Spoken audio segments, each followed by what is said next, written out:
C'est de subir des pressions, de la censure, d'être déçu parce que finalement ton texte n'est pas publié, parce que ça déplaît au plus haut niveau et jusqu'aux violences physiques parfois. Malheureusement, en Algérie, c'est hyper difficile quand on veut faire du véritable journalisme, à savoir rapporter l'information, l'expliquer en toute objectivité. Déjà, quand on veut être journaliste tout court, c'est difficile. C'est débile de dire qu'on n'a pas peur, mais si on accepte ces règles du jeu, ça veut dire la censure, l'intimidation, etc.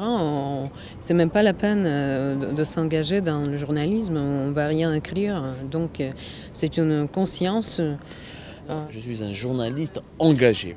Pourquoi engagé? Parce que j'estime parmi les valeurs importantes de notre métier, c'est donner la parole à ceux qui en sont privés, défendre les cas d'abus, contre les abus de pouvoir, lutter et aider la société à lutter contre la corruption, enquêter et investiguer sur l'utilisation de l'argent public. C'est pour ça que moi je me définis comme étant un journaliste d'engagement.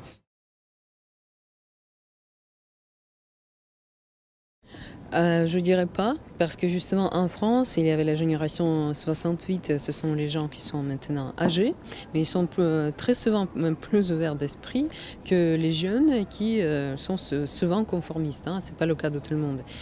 En Russie, ça dépend, c'est plutôt les trentenaires comme moi qui sont plus ouverts. Ce sont eux qui sont sortis dans la rue en 2011 pour protester contre les falsifications des élections. Être jeune, ça ne veut rien dire à la fin, c'est un concept. On a dit qu'être jeune, c'est quoi? D'abord, il n'y a pas une définition universelle. De deux, nous, je viens d'un pays qui a connu des manifestations. Je vous rappelle quelques anecdotes. Lors d'un grand mouvement de contestation qui a eu lieu en 2001 en Algérie, en Kabylie, qui est une région située à 100 km d'Alger, la plupart de ceux des manifestants étaient des manifestants et des grands-mères.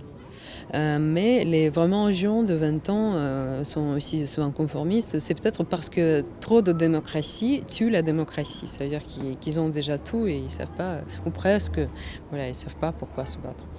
Désobéir ne veut pas dire être jeune. Être jeune ne veut pas dire désobéir. On trouve facilement des jeunes soumis au régime, complices avec les régimes totalitaires. On en trouve encore facilement. Pour moi, ce n'est pas une question d'âge, c'est une question de conscience. Et la conscience, c'est comme l'amour, ça n'a pas d'âge. Ça a du sens d'être jeune et de désobéir lorsqu'on est conscient qu'on sera le citoyen de demain, l'électeur de demain, le décideur de demain. Mais on peut dire que c'est vraiment le régime autoritaire qui est venu jusqu'à chez moi et a frappé à ma porte. Et c'est pas moi qui s'est engagé au premier. Je pense que dans toutes les sociétés, il y a des déficiences. En France, il y a aussi beaucoup de déficiences démocratiques. Il y a des territoires entiers, et là je fais référence aux banlieues, qui sont victimes d'un discours médiatique raciste, honteux, insuffisant, etc. Il y a des territoires entiers où on a beaucoup d'injustice publique. Je pense que c'est un métier que j'aurais pu pratiquer partout. Parce que finalement, les équations changent d'un pays à l'autre, mais la raison, le cœur du problème reste lui-même. Et oui, il y avait le Courrier international qui a consacré le dernier numéro à ça, je pense, au déclin de la démocratie. Indubitablement, il y a un déclin qui est très inquiétant dans les sociétés occidentales, donneuses de leçons.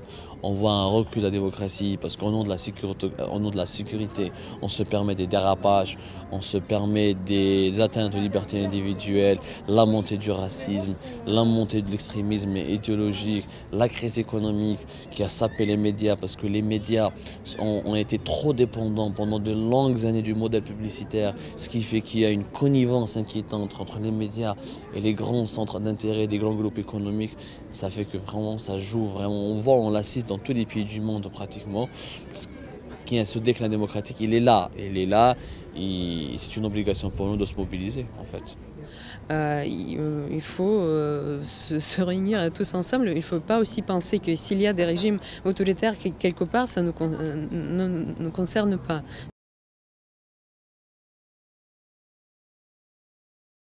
Très souvent, c'est juste factice cette approbation. Il faut le travail d'expliquer qu'est-ce que c'est vraiment la démocratie, parce que les Russes ne la connaissent pas et que c'est lié quand même à la qualité de la vie quotidienne, même c'est lié à la démocratie. Il n'y a pas de forme de consensus sur ce pouvoir en Algérie. Il y a une forme de consensus pour la stabilité, ce qui est complètement différent. Nous, les démocrates, par contre, on devrait se réinventer.